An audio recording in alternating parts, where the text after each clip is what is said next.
সুন্নি media 24 সুন্নতের সত্যবাণী।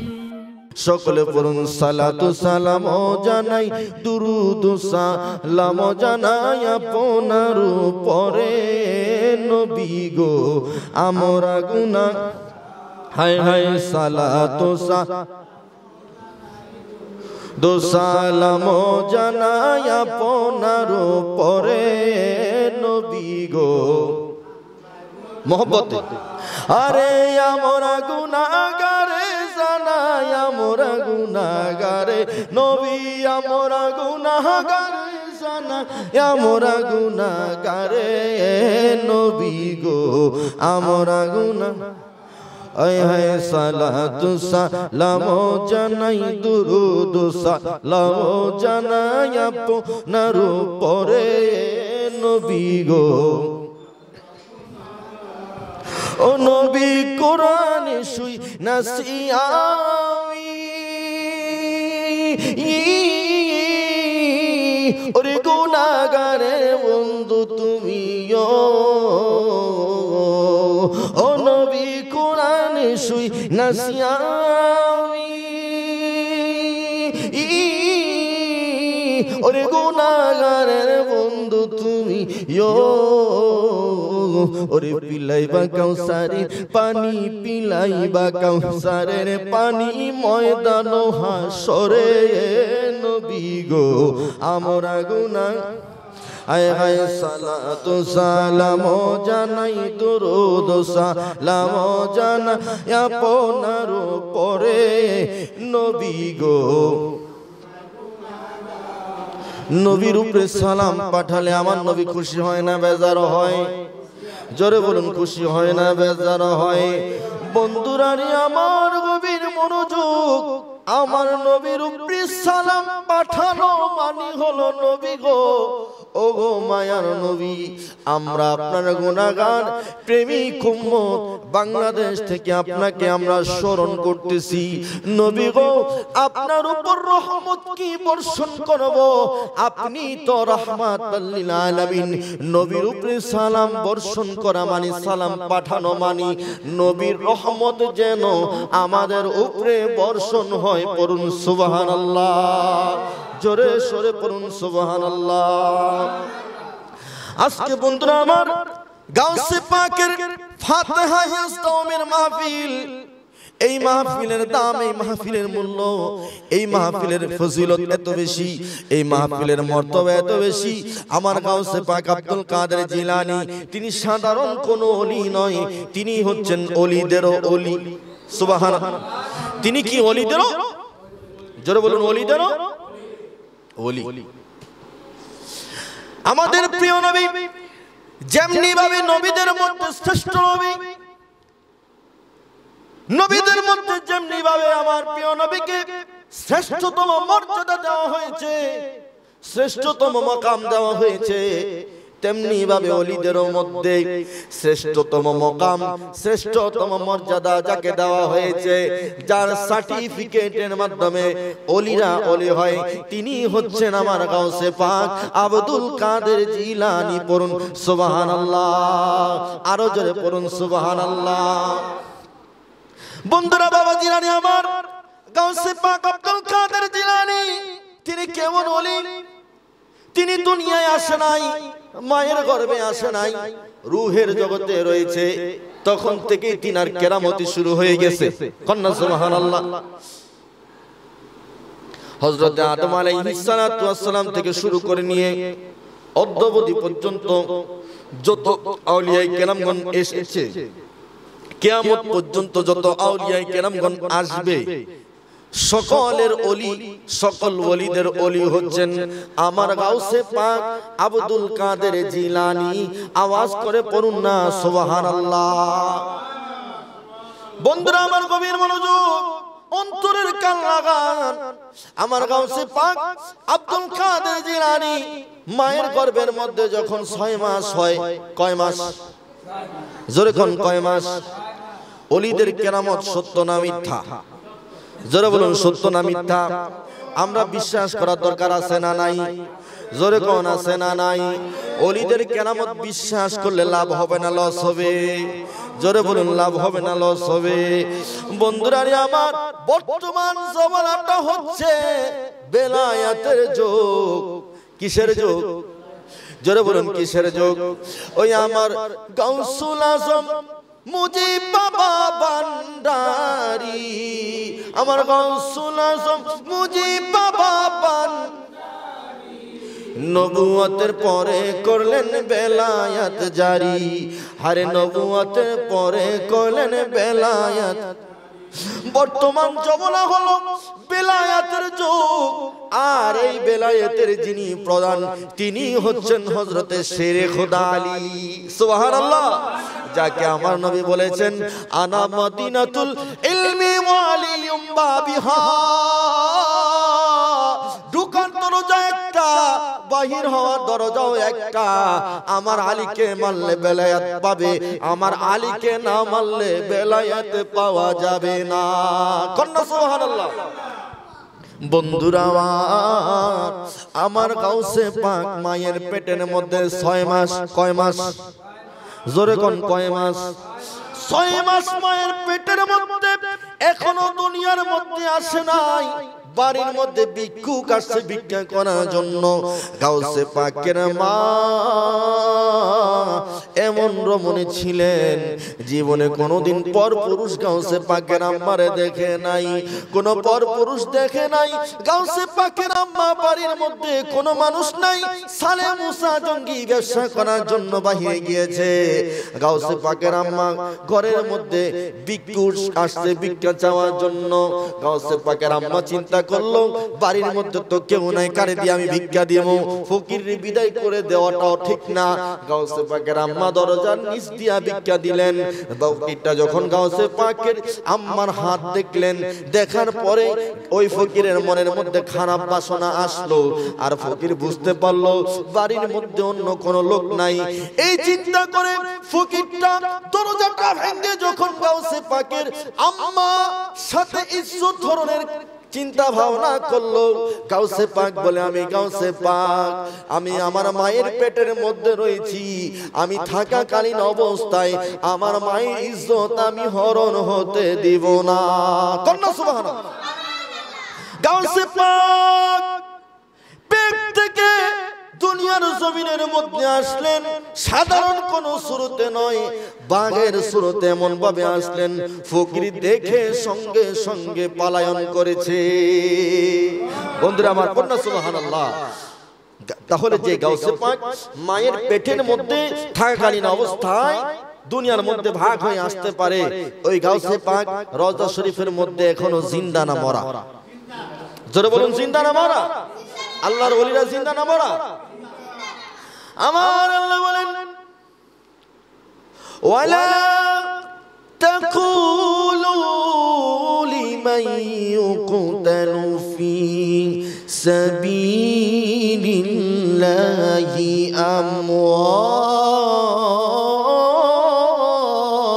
আমওয়াত। চিল্লায়ে বলুন আল্লাহু আকবার।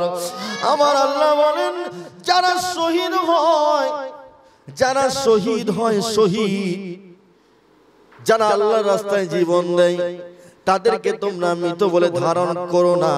তারা তো মৃত নাই, তারা জিন্দা। কবরের মধ্যে আমি আল্লাহ পাক রব্বুল আলামিন তাদের রিজিকের ব্যবস্থা করি। কন্যা সুবহানাল্লাহ। রিজিকের ব্যবস্থা আমার আল্লাহ শহীদদের জন্য কবরের মধ্যে করে। বন্ধুরা আমার, যারা শহীদ তারা যদি মৃত না হয়, জীবিত হয়, তাহলে আল্লাহর ওলিরা জীবিত না মৃত? জোরে বলুন, জীবিত না মৃত? আল্লাহর ওলিরা তারা মরেও মরে, জোরে মরেও মরে, তারা জীবিত। দুনিয়ার মধ্যে থাকাকালীন অবস্থায় তাদের যতটুকু ক্ষমতা থাকে, পাওয়ার থাকে, দুনিয়া থেকে বিদায় নেওয়ার পর তাদের ক্ষমতা, তাদের পাওয়ার আরো 70 গুণ বেড়ে যায়। সুবহানাল্লাহ। কয় গুণ বেড়ে যায়? 70 গুণ বেড়ে যায়। বন্ধুরা, গাউসে পাক দুনিয়ার মধ্যে আসলেন, যেই দিন আসলেন ওই দিন ছিল রমজানের প্রথম দিন। আকাশের মধ্যে চাঁদ দেখা যায় না, বৃষ্টি ছিল। ওই এলাকার লোকজন বলতে পারবে না আকাশের মধ্যে চাঁদ উঠছে কিনা, খবর কোথায় নেওয়া যাবে। একজন আল্লাহর ওলির কাছে গেছে, সে বলে আমি জানি না, আমি এতদিন আমার যে ক্ষমতা ছিল এখন স্টপ হয়ে গিয়েছে, কারণ এখন দুনিয়ার মধ্যে ওলিদের ওলির আগমন হয়েছে। কন্যা সুবহানাল্লাহ। তার কাছে যাও, কইছে কে? বলে সালে মুসা জঙ্গির ঘরে গতকালকে রাতে একটা সন্তান জন্ম নিয়েছে, ওই সন্তানটাই হচ্ছে গাউসে সামদানি, গাউসে জিলানি, পীরানে পীর গাউসুল আজম আব্দুল কাদের জিলানি। পড়ুন সুবহানাল্লাহ। ওরে ওলি দিগের ওলি যিনি গাউসুল আজম জিলানি, ওলি দিগের ওলি যিনি গাউসুল আজম জিলানি, বাগদাদে জন্ম কুতুবে রাব্বানি। বলুন বাগদাদে জন্ম কুতুবে, বলুন ওলিদের ওলি যিনি গাউসুল আজম জিলানি, ওলিদের ওলি যিনি গাউসুল আজম জিলানি, বাগদাদে জন্ম কুতুবে রাব্বানি। হায় হায় বাগদাদে জন্ম কুতুবে। তুমি বাগ হইয়া ফকিরকে মারো, মায়ের ইজ্জত রক্ষা করো। তুমি বাগ হইয়া ফকিরকে মারো, ওরে মায়ের ইজ্জত রক্ষা করো। ওরে জন্মদিনে রোজা রাখো গাউসে জিলানি, হায় হায় জন্মদিনে রোজা রাখো গাউসে জিলানি, বাগদাদে জন্ম কুতুবে রাব্বানি, বাগদাদে জন্ম কুতুবে রাব্বানি। গাউসুল পাক আব্দুল কাদের জিলানি, তিনার বয়স যখন আস্তে আস্তে বাড়তে শুরু করলেন, তিনার মা তিনাকে মক্তবের মধ্যে পাঠালেন ইলমি দ্বীন শিক্ষা করার জন্য। কি শিক্ষা করার জন্য? জোরে কোন? ইলমি দ্বীন। গাউসে পাক তিনি এমন একজন ওলি, তিনি রূহের জগৎ থেকে ওলি। কন্যা সুবহানাল্লাহ। তারপরও তিনি ইলমি দ্বীন শিক্ষা করার জন্য গিয়েছেন, তার আম্মা তিনাকে পাঠিয়েছেন। কাজে ইলমি দ্বীন আমাদের শিক্ষা করার দরকার আছে না নাই? জোরে বলুন আছে না নাই? গাউসে পাকের আম্মা গাউসে পাককে মাদ্রাসার মধ্যে পাঠালেন, মক্তবের মধ্যে পাঠালেন ইলমি দ্বীন শিক্ষা করার জন্য। গাউসে পাক গেলেন। গাউসে পাক যখন মক্তবের মধ্যে গেলেন, যাওয়ার পরে গাউসে পাকের ওস্তাদ বলে, আমি আমার ছোট গাউসে পাককে দেখে আমার মনে হলো আসমানের পূর্ণিমার চাঁদ যেন আমার কাছে এসেছে। আমি গাউসে পাককে দেখে পাগল হয়ে গেলাম, দেওয়ানা হয়ে গেলাম। আমি গাউসে পাককে বললাম কায়দা পড়ার জন্য। গাউসে পাক নিজে নিজে কায়দা পুরা পড়ে শেষ করে ফেলল। গাউসে পাককে বললাম আলহামদুলিল্লাহি রাব্বিল আলামিন। গাউসে পাক বলে আলিফ লাম মিম। গাউসে পাককে বললাম আলিফ লাম মিম। গাউসে পাক বলে সায়াকুলু সুফাহাউ মিনান নাস। গাউসে পাককে বললাম সায়াকুলু সুফাহাউ মিনান নাস। গাউসে পাক বলে তিলকার রুসুল ফাদ্দালনা বা'দাহুম আলা বা'দ।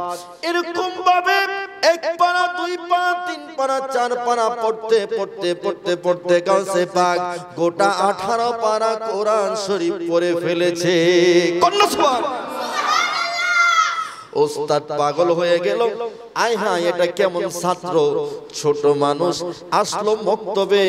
ওস্তাদ মক্তবের হুজুর কারি সাহেব মানুষ, নিজেও হাফেজ না, কোরআন শরীফ কোনো মতো পড়বে না, কোরআন শরীফ পড়েছে। ওস্তাদ তো অবাক হয়ে গেল। গাউসে পাকের আম্মাকে ডাক দিলেন, ও উম্মুল খায়র মা ফাতেমা, আপনি এটা কেমন সন্তান আমার কাছে পাঠাইলেন মক্তবের মধ্যে? আমি তো দেখতে পাচ্ছি সে মক্তবের পড়া তো দূরের কথা, কোরআন শরীফ 1 পারা নয় 2 পারা নয় 3 পারা নয় 18 পারা হেফজ করে ফেলেছে। গাউসে পাকের আম্মা অবাক হয়ে গেলেন। গাউসে পাকের আম্মা বলে, বাবা তুমি কিভাবে এই কোরআন শরীফ 18 পারা হেফজ করেছো? আমার গাউসে পাক ছোট বাচ্চা, শিশু বাচ্চা বলে, আম্মা আপনি যখন আমি যখন গর্ভে ছিলাম, আপনার গর্ভের মধ্যে ছিলাম, আপনি 18 পারা কোরআন শরীফ পড়েছিলেন। আপনার পড়া শুনে শুনে আমি গাউসে পাক গর্ভের মধ্যে থেকে 18 পারা কোরআন শরীফ হেফজ করে ফেলেছি। জোরে বলুন না সুবহানাল্লাহ। গাউসে পাক বলে, আম্মা আপনি যদি ওই সময় যদি গোটা কোরআন শরীফ পড়তে, আমি গাউসে পাক গোটা কোরআন শরীফ হেফজ করে ফেলতাম। যে গাউসে পাক মায়ের পেটের মধ্যে থেকে কোরআন শরীফ হেফজ করতে পারে, ওই গাউসে পাক আমাদের কষ্ট দুঃখ বুঝে কি বোঝে না? দেখার ক্ষমতা আছে না নাই? জোরে বলুন আছে না নাই? গাউসে পাক বলেন, ওয়ালা বিলাদিল্লাহি জামান। গাউসে পাক বলেন, আল্লাহ পাকের গোটা জামানাটা আমি গাউসে পাকের নজরের মধ্যে রয়েছে। আমি গাউসে পাক যখন যেখানে ইচ্ছা দেখতে পারি, আমার নজরে আমার আল্লাহ পাক রব্বুল আলামিন দিয়ে দিয়েছেন। বন্ধুরা রে আমার, গাউসে পাকের বেলায়েতের পাওয়ার, বেলায়েতের ক্ষমতা, বেলায়েতের পজিশনে মন রয়েছে আমার আল্লাহ পাক দিয়েছে। গাউসে পাকের ক্ষমতা অনেকে বিশ্বাস করতে চায় না। বন্ধুরা আমার, হাদিস শরীফ বলতেছি, হযরতে আবু বকর সিদ্দিক রাদিয়াল্লাহু তাআলা আনহু, তিনি কি সাহাবী? তিনি কি সাহাবী? একদিন জিবরাইল এসে আবু বকর সিদ্দিক রাদিয়াল্লাহু তাআলা আনহুকে বলে, ও আবু বকর সিদ্দিক রাদিয়াল্লাহু তাআলা আনহু, জিবরাইল আবু বকর সিদ্দিক রাদিয়াল্লাহু তাআলা আনহুকে বলে, ও আবু বকর সিদ্দিক রাদিয়াল্লাহু তাআলা আনহু, আপনি বলেন যে জিবরাইল এখন কোথায় আছে? সুবহানাল্লাহ। জিবরাইল অন্য সূরাতে এসে বলে যে আপনি বলেন জিবরাইল কোথায় আছে। যখন এই কথা বললেন, আবু বকর সিদ্দিক রাদিয়াল্লাহু তাআলা আনহু চক্ষু বন্ধ করলেন। চক্ষু বন্ধ করে চক্ষুটাকে 7 আসমানের উপরের মধ্যে নিয়ে গেলেন। প্রথম আসমান, দ্বিতীয় আসমান, তৃতীয় আসমান, চতুর্থ আসমান, পঞ্চম, ষষ্ঠ, সপ্তম, আল্লাহ পাকের আরশ মুআল্লা পর্যন্ত তার নজর চলে গেল। কোথাও খুঁজে পেলেন না। আবার 7 জমিনের নিচে নিয়ে গেলেন, কোথাও খুঁজে পেলেন না। কন্যা সুবহানাল্লাহ। মুহূর্তের মধ্যে জান্নাত জাহান্নাম খুললেন। আলামে মালাকুত, আলামে জাবারুত, আলামে রূহের জগৎ, এরকম ভাবে সব জায়গার মধ্যে খুঁজলেন, কোথাও পেলেন না। কিছুক্ষণ পরে হযরত আবু বকর সিদ্দিক রাদিয়াল্লাহু তাআলা আনহু বলে, এই যে আমি কোথাও খুঁজে পেলাম না, আমার মনে হচ্ছে আমার সামনে যিনি বসা ইনি হলেন জিবরাইল। সুবহানাল্লাহ। জিবরাইল কয়, আমি আপনাকে পরীক্ষা করার জন্য আসলাম, আপনি অ্যানসার দিলেন, ঠিকমতো উত্তীর্ণ হলেন, কিন্তু কিভাবে? আমি সব জায়গা ঘুরে আসলাম, কোথাও পেলাম না, তাহলে বুঝলাম আমার সামনে যিনি আছে তিনি আপনি জিবরাইল। বন্ধুরা আমার, তাহলে আবু বকর সিদ্দিক রাদিয়াল্লাহু তাআলা আনহু সব জায়গার মধ্যে মুহূর্তের মধ্যে সবর করার ক্ষমতা দিয়েছে কে? আল্লাহ। জোরে বলুন কে? ওই আল্লাহ পাক রব্বুল আলামিন আব্দুল কাদের জিলানীকে ক্ষমতা দিতে পারে কি পারে না? নাকি আল্লাহ ক্ষমতা একজনকে দিলে সে সাথ দিতে পারে না? আমাদের দেশের হুজুরদের আকীদা এটা যে আল্লাহ একজনকে দিলে সে সাথ দিতে পারে না। আল্লাহ পাক তাদেরকে বোঝার তৌফিক দান করেন। সকল পড়ি আল্লাহুম্মা আমিন। আমার গাউসে পাক আব্দুল কাদের জিলানীকে তারা গাউসে পাক মানতে চায় না। গাউসে পাক মানার মধ্যে তারা সন্দেহ করে। আরে বন্ধুরা রে আমার গভীর মনোযোগ, আব্দুল কাদের জিলানীকে গাউসে পাক আমি রাসেল আহমদ রিফাই বলি না, গাউসে পাককে গাউসে পাক দুনিয়ার কোন মুফতি মুহাদ্দিস, দুনিয়ার কোন হুজুর আলেম, কোন ওলি আল্লাহ বলে নাই। গাউসে পাককে গাউসে পাক স্বয়ং আমার আল্লাহ বলেছে। পড়ুন সুবহানাল্লাহ। আরো জোরে পড়ুন না সুবহানাল্লাহ। আমার আল্লাহ বলেছে গাউসে পাক, তিনি বলেছেন সকল ওলিদের কাদের মধ্যে হচ্ছে আমার কদম, আমার কদম। হযরত জুনায়েদ বাগদাদি যিনি নবীজির আওলাদ ছিলেন, গাউসে পাকের আগে তিনি এসেছেন পৃথিবীর মধ্যে।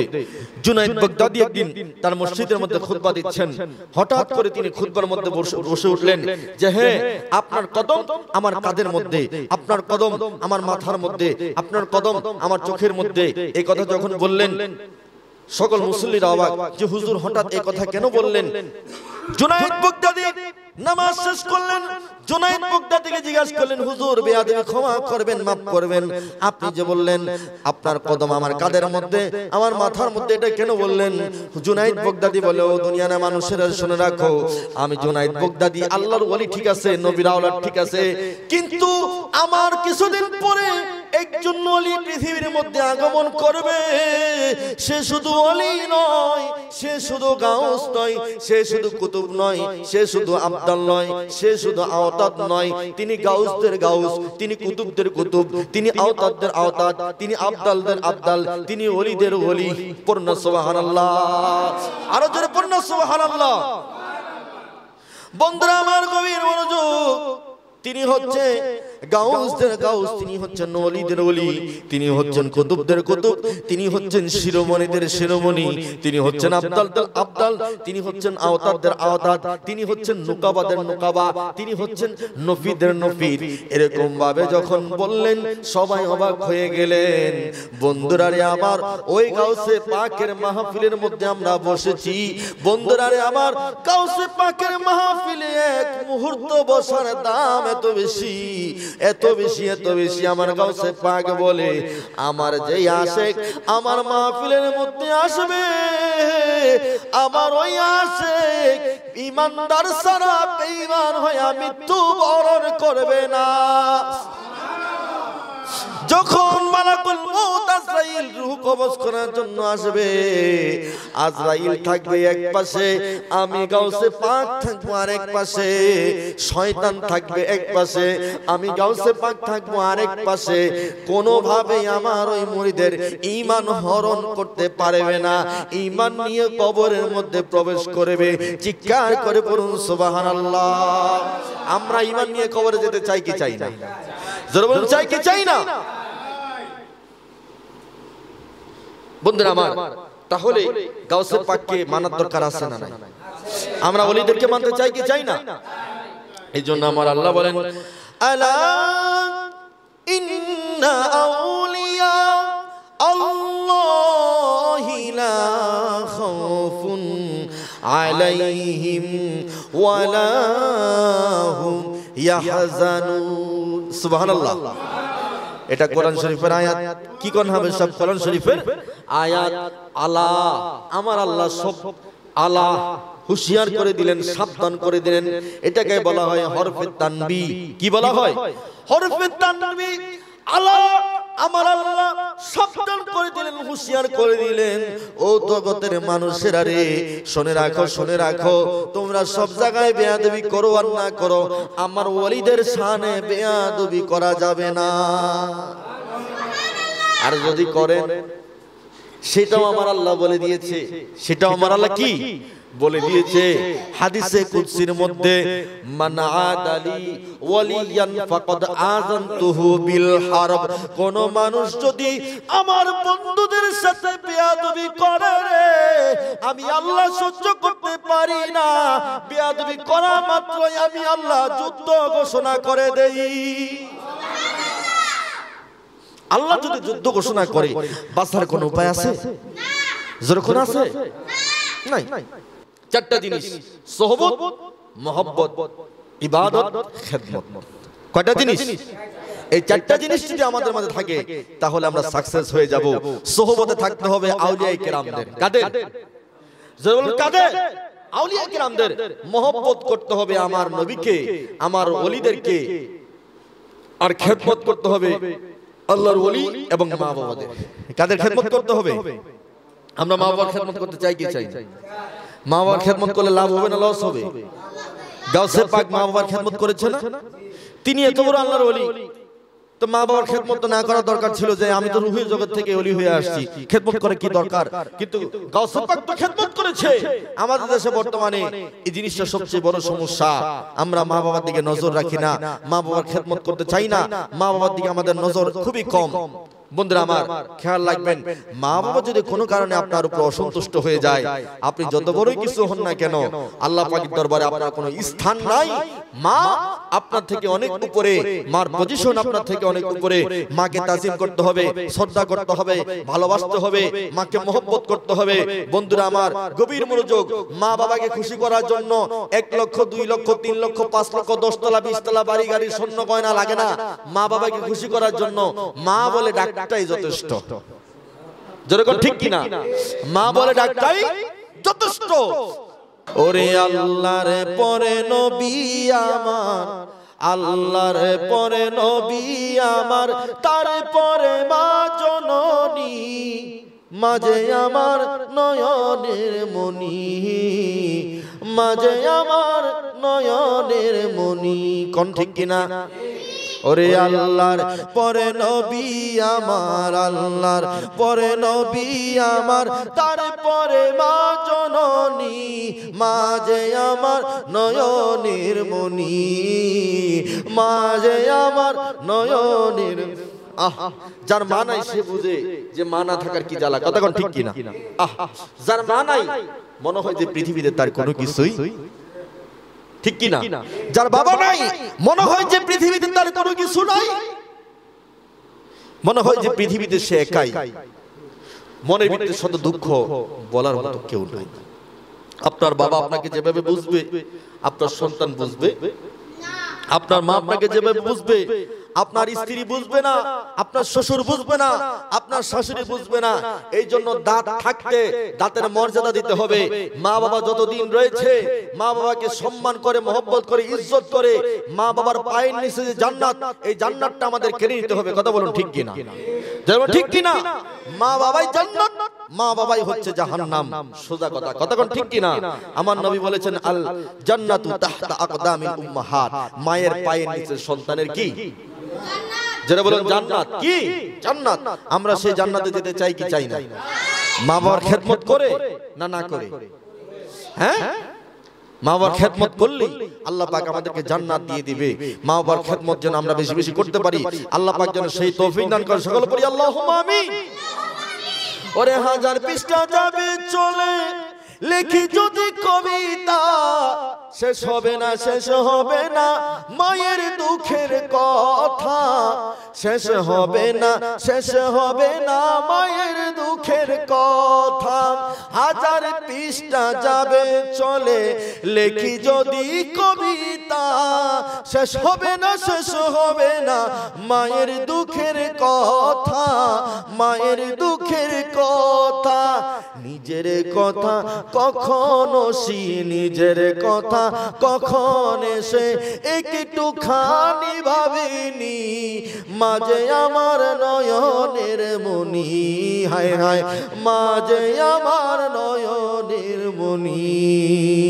আল্লাহর পরে নবী আমার, আল্লাহর পরে নবী আমার, তারপরে মা জননী, মাঝে আমার নয়নের মনি, মাঝে আমার নয়নের মনি। পূর্ণ সুবহানাল্লাহ। ও আমার নবীর প্রেমিকেরা, গভীর মনোযোগ, গভীর মনোযোগ। আমার গাউসে পাক আব্দুল কাদের জিলানী কি কেমন উনি ছিলেন, তার বেলায়েতের পাওয়ার কত বেশি ছিল। বন্ধুরানি আমার গভীর মনোযোগ, গাউসে পাক আব্দুল কাদের জিলানী আজকে আমি যেমন ওয়াজ করতেছি এমন ওয়াজ করতেছে মুরিদদেরকে নিয়ে। কাদেরকে নিয়ে?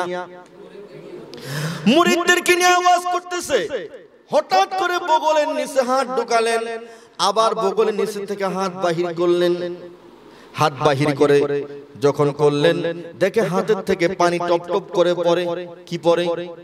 পানি পরে মুরিদের অবাক হয়ে গেলেন। ওয়াজ শেষ করার পরে জিজ্ঞাসা করলেন, হুজুর আপনি যখন ওয়াজ করতেছিলেন বগলের তলে হঠাৎ হাত দিলেন, আবার হাত বাহির করলেন, আপনার হাতের থেকে পানি টপ টপ করে পড়ে। হুজুর বুঝতে পারলাম না কেন এই জিনিসটা হলো। আমার গাউসে পাক বলে, তোমাদের বোঝার দরকার নাই, তোমরা চুপ থাকো। কন্যা সুবহানাল্লাহ। কিছুদিন পরে এক লোক গাউসে পাকের দরবারে আসলো, গাউসে পাকের কদমের মধ্যে পড়ে গেল। মুরিদরা অবাক হয়ে গেল, জীবনে কোনোদিন এই লোককে দেখি নাই। কন্যা সুবহানাল্লাহ। জীবনে কোনোদিন এই লোকটাকে দেখি নাই, আজকে গাউসে পাকের দরবারে এসে গাউসে পাকের কদমের মধ্যে এসে কান্দে। কারণটা কি? গাউসে পাকের মুরিদরা অবাক হয়ে গেল। মুরিদরা গাউসে পাককে জিজ্ঞাসা করে, হুজুর কারণ কি? কয় কারণ তাকে জিজ্ঞাসা করো। কন্যা সুবহানাল্লাহ। ওই লোকটাকে জিজ্ঞাসা করলো যে কারণ কি, আপনি কেন কাঁদেন? বলে, আমি গাউসে পাককে পছন্দ করতাম না, ভালোবাসতাম না, গাউসে পাকের বিরোধিতা করলাম। আমি বিশাল বড় সাগরের মধ্যে মাছ ধরার জন্য গেলাম, হঠাৎ করে আমার যে ট্রলারটা, আমার জাহাজটা ডুবে গেল, আমি সাগরের মধ্যে পতিত হয়ে গেলাম। এই সময় আমি চিন্তা করলাম কি করা যায়, কি করা যায়। শুনছি বাগদাদের বড় পীর নাকি তিনি 12 বছর পরে একটা জাহাজ বরযাত্রী সহ 12 বছর পরে বরযাত্রী সহ ওই জাহাজটাকে ফিরিয়ে দিছিল, যে জাহাজটা নদীর মধ্যে ডুবে গেছে।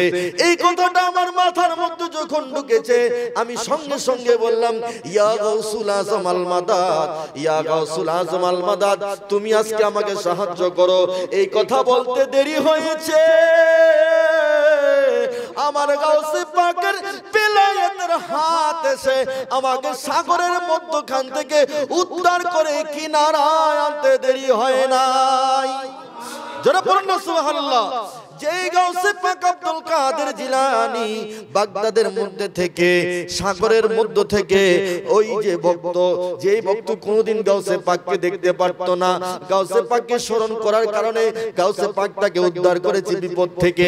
আমরা যদি আমার গাউসে পাককে মহব্বত করি, ভালোবাসি, বলেন তো আমার গাউসে পাক আমাদেরকে উদ্ধার করার ক্ষমতা আছে না নাই?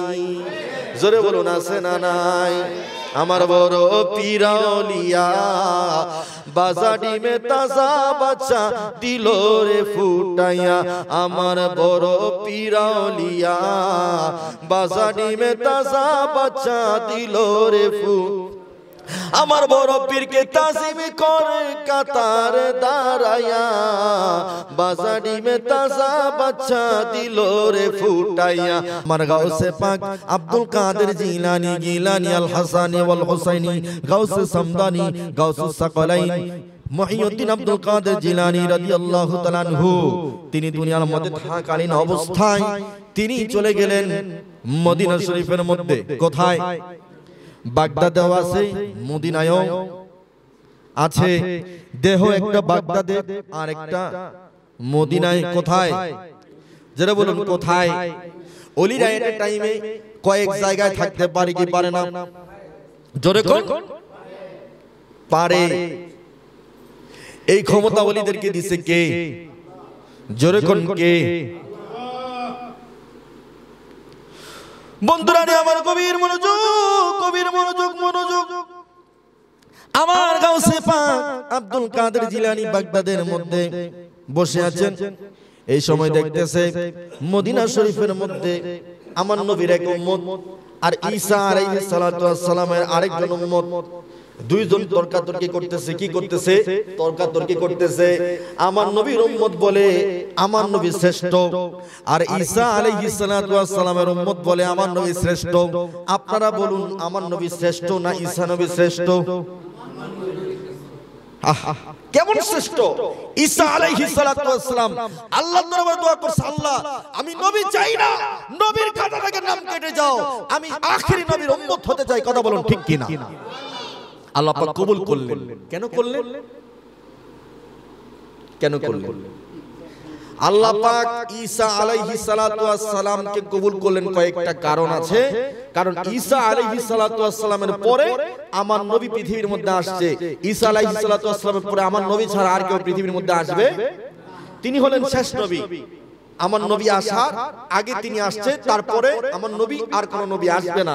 আল্লাহ পাক রব্বুল আলামিন সারা পৃথিবীর মানুষদেরকে, সকল নবীদেরকে, সবাইকে একটা জিনিস জানিয়ে দিতে চাইলেন যে ও নবীরা শুনে রাখো, আমার নবীর দাম এত মূল্য, আমি আল্লাহ পাক রব্বুল আলামিন ওই নবীকে এত সম্মানিত করেছি, ওই নবীর মূল্য এত বাড়িয়ে দিয়েছি, ওই নবীর ইজ্জত এত বাড়িয়ে দিয়েছি, নবীদেরকে পর্যন্ত ওই নবীর উম্মত আমি বানায় দিয়েছি। কন্যা সুবহানাল্লাহ। বন্ধুরা আমার গভীর মনোযোগ, ঈসা নবীর উম্মত বলে আমার নবী শ্রেষ্ঠ, আমার নবীর উম্মত বলে আমার নবী শ্রেষ্ঠ। যখন দুইজন তর্কাতর্কি করতে শুরু করলেন, তর্কাতর্কির এক পর্যায়ে ঈসা নবীর উম্মত বলে তোমার নবী তো মরা মানুষ জিন্দা করতে পারে না, আমার নবী মরা মানুষ জিন্দা করতে পারে। ঈসা নবীর উম্মত বলে ঈসা আলাইহিস সালাতু ওয়াস সালাম যখন কোন মাটি দিয়া পাখি বানায়া পাখির মধ্যে ফু দিতেন আর বলতেন আল্লাহর হুকুমে তুমি উড়তে শুরু করো, এই কথা বলতে দেরি হতো, ওই মাটির পাখিটা রূহ এসে ডানা দিয়ে উঠতে দেরি হতো না। পড়ুন সুবহানাল্লাহ। বলে আমার নবী তো মরা মানুষ জিন্দা করতে পারে, মরা পাখি জিন্দা করতে পারে, তোমার নবী পারে কিনা? এখন আমার নবীর উম্মত সে তো জানে না নবীজি মরা মানুষ জিন্দা করতে পারে কিনা। আপনারা বলুন আমার নবী মরা মানুষ জিন্দা করতে পারে কি পারে না? জোরে বলুন পারে কি পারে না? করেছি কিনা?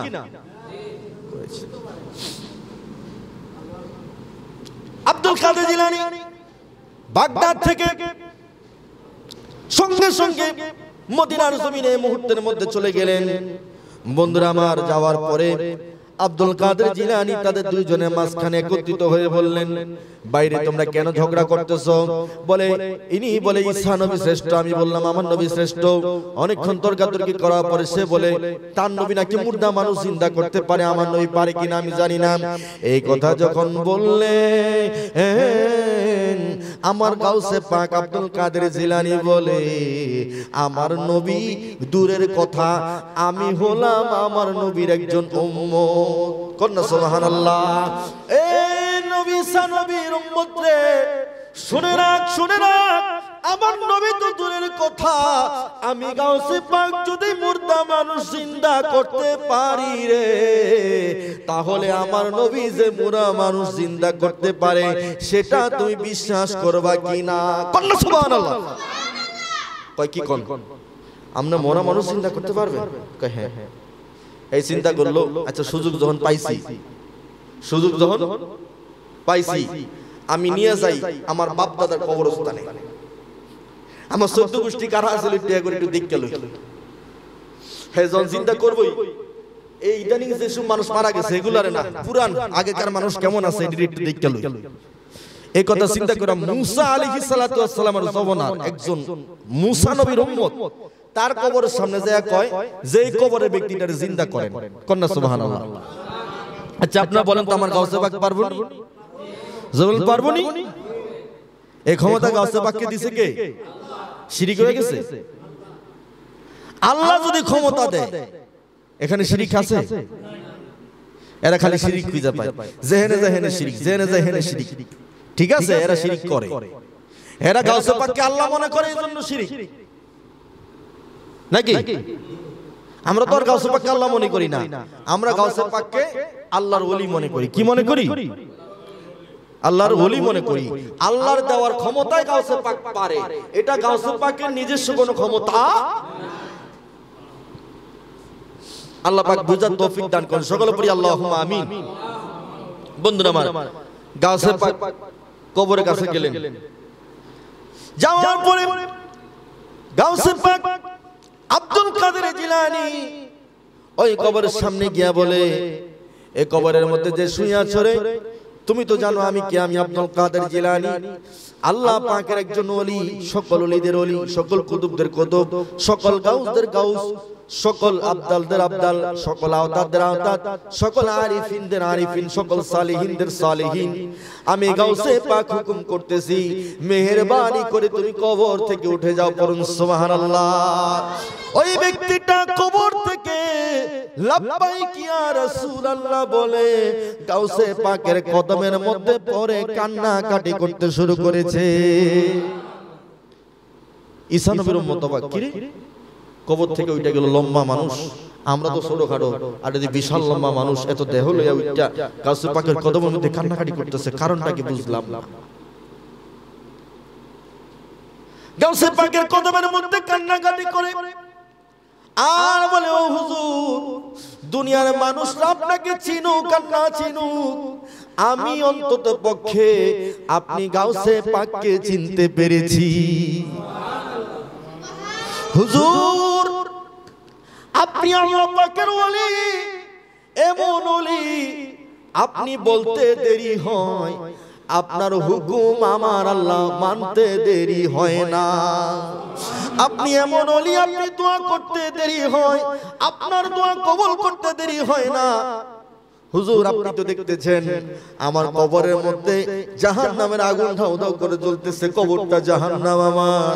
হুজুর, আপনি যেহেতু আমাকে জিন্দা করেছেন, আমার তকদিরটা ভালো, কিন্তু আপনার কাছে ফরিয়াদ, আল্লাহর দরবারে একটু সুপারিশ কইরা আমার কবরটারে জান্নাতের বাগান বানায়া দেন। গাউসে পাকের মুসিবতে না পড়লাম, এখন হেটার কথা কোন এটা জিন্দা করলাম, এখন এটা কই এটারে জান্নাত দিতাম, আয় হায় কেমনে কি হবে। গাউসে পাক বলেন তো, আল্লাহ পাকের দরবারে চাইলে আল্লাহ পাক ফিরিয়ে দিবে? আর এর জান্নাত দিলে আল্লাহ পাকের লস হবে? গাউসে পাকের লস হবে? হবে না। ওলিদের কারামত সত্য না মিথ্যা, এগুলা বিশ্বাস করতে হবে। হ্যাঁ, আমাদের দেশে কিছু মানুষ বিশ্বাস করে না, ওলিদের কারামত কইলে কয় এগুলা ফালতু কথা, এগুলা বলার দরকার নাই, এগুলা শিরিক, এগুলা বেদাত, এগুলা হারাম। তোমাদের হারাম লয়ে তোমরা থাকো, শিরিক লয়ে তোমরা থাকো, বেদাত লয়ে তোমরা থাকো। বন্ধুরা আমার, শরীয়ত, তরিকত, হাকিকত, মারফত, এই চারটা আমাদের মানতে হবে। কথা বলেন ঠিক কিনা? শরীয়ত, তরিকত, হাকিকত, মারফত, এই চারটা আমাদের মানতে হবে। এই চারটা মানা ছাড়া কেউ পূর্ণ মুমিন হতে পারে? পূর্ণ মুমিন হতে পারে? গাউসে পাক আব্দুল কাদের জিলানী আল্লাহর দরবারে দুইখানা হাত তুলে বলে, আল্লাহ রে, ও আমার আল্লাহ, মেহেরবানি করে এই ব্যক্তিটা মুসা নবীর উম্মত আমার দরবারে ফরিয়াদ করেছে, তার ব্যাপারে একটু সুপারিশ করার জন্য আল্লাহ মেহেরবানি করে কিয়ামত পর্যন্ত তার কবরটাকে তুমি জান্নাতের বাগান বানায়া দাও। এই দোয়া করতে দেরি হলো, কবরের আগুন বন্ধ হইয়া কবরটা জান্নাতের বাগান হইতে দেরি হলো না। সুন্নি মিডিয়া 24, সুন্নতের সত্য বাণী।